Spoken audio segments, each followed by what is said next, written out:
Inspiration for Teachers podcast, bringing you dynamic and inspirational educator interviews. Our fascinating guests share their professional challenges and creative resolutions for success. Discover their workable strategies, ideas, and resources to reach your educational goals.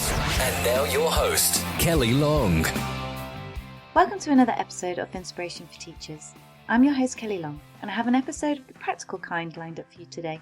If you're new to the show, I usually have the honour of interviewing a leading educationalist. Together we discuss a specific educational challenge that my guest has encountered and some of the solutions they have developed in order to add ideas and solutions to some of the challenges you may be struggling with at present. Once you've listened to this episode, please search back through the awesome catalogue of episodes on iTunes, YouTube, Stitcher Radio or via the website at Inspiration for Teachers. Don't forget it's the number 4 in the URL, to subscribe and receive our free interviews. You'll find a richness of content that is bursting with knowledge, ideas, practical solutions and challenges that you may not have encountered yet, but will give you the tools you need to be prepared when you face them. Today's episode is about enhancing your teaching toolkit to boost learning. If you're interested to learn about a method that helps to foster independent learners in your classroom, or if your pupils struggle to memorise facts, figures, or curriculum content, or if you want to better develop a technique to help with revision, but helps them to construct detailed answers to exam questions, then I'm really pleased that you've joined me on this podcast workshop. Today we are talking about mind mapping. Oh, I hear you sigh. Mind mapping is nothing new, and I would agree with you, it's not. But as part of my research for my master's degree in education, I investigated the effectiveness of the technique to help pupils to learn and found that it genuinely added value to my learners. In this podcast workshop, I'm going to reveal to you what mind mapping actually is. We all think that we know, but it has far more powerful ideas for learning than I initially thought. How to create a basic mind map and techniques for introducing the technique into your classroom. And how I use mind mapping in a variety of different learning scenarios and what impact this had on pupils' learning to give you some ideas about how you could use it in your planning. Let's begin. We can all conjure an image or a rough definition of what a mind map is. A word or an image drawn in the centre of a page with colourful branches of detail coming off it. But it's much more than that. It's a multi-sensory tool that helps your brain to form patterns of association, which in turn helps you, or your pupils, to think creatively about forming connections between concepts and to help your memory. Tony Buzan, the creator of mind maps, can provide you with a more detailed explanation on mind maps at his website. You can also find him at the University of YouTube, and he'll give you a more creative, rigorous, pictorial explanation. But there is nothing like making the learning active, so let's do a mind mapping exercise together to help you capture ideas from this podcast, but only if you're hands-free and I have your full attention. You will need a piece of paper, a pen, and some colouring tools. Draw a picture of yourself at the centre of the piece of paper. It could be a funny caricature, or if you want to get really creative, you could draw a symbol or something to represent you. If you are listening on a computer, then get super creative and use the smart art tools. Let's say a stick man of you sat at a desk with your headphones on listening to this podcast workshop. I'm happy for you to pause the podcast here to give you a second to sketch that out. Ready to move on? Great. Now, as we move through this podcast workshop, I want you to begin to draw branches of lines off from your central image in relation to the key topics discussed throughout this workshop. Use different colours to represent each branch, as it helps to get those creative juices flowing, and it also helps with your memory. On each branch, write a word. For example, you could write the word benefit, and then off this main branch, you could draw smaller branches that identifies who mind mapping benefits. So it could be you, the teacher, because you're teaching your pupils to learn a new technique, or it could be for your own professional development. As your ideas grow, you'll find that you will naturally begin to link concepts and ideas together. You can also use pictures instead of words, as it's another way in which your brain helps to form association. It doesn't matter if you're rubbish at drawing. As long as you can interpret the image, that's all that matters. Is your mind map ready? Great, let's start capturing your thoughts.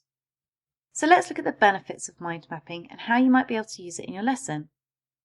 You can use mind mapping in a variety of different learning scenarios.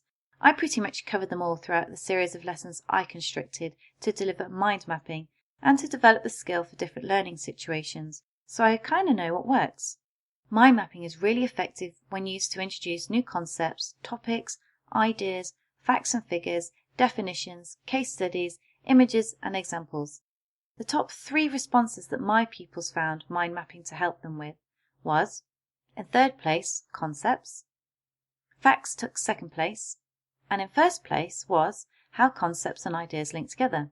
Now that's fantastic, because that's what we want pupils to be able to do, demonstrate higher level thinking skills. Mind mapping is a great tool as an alternative method for taking notes, as it allows the pupils to personalise and find autonomy in their learning. Now I can hear some doubts forming in your mind that we need to be able to record definitions, facts and figures, but with access to educational resources being so fast, they can do this for themselves, which again is something we wish to encourage, more independent learning. But it doesn't mean that they cannot record those facts and figures on their mind map. Remember, they can use images to display that information and display it in a different way that makes sense to them.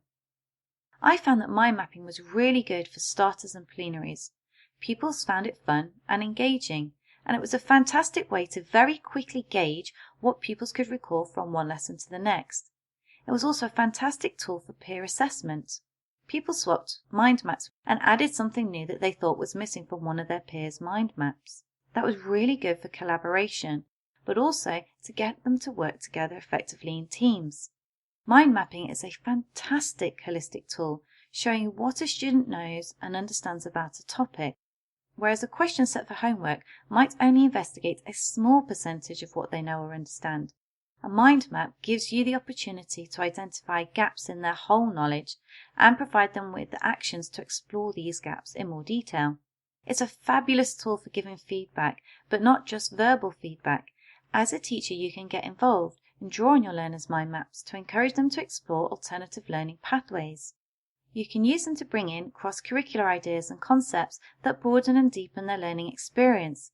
But you can also use them to ask learners to make associations with what they already know about what exists within their world, allowing you to extend that learning conversation beyond the classroom walls. I have used mind maps for revision, but to help my learners construct answers to exam questions.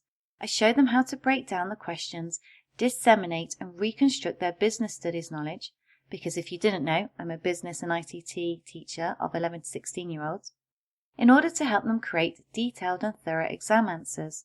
And I literally had students thanking me at the end of that series of lessons where I taught them to do this because they'd found it so beneficial.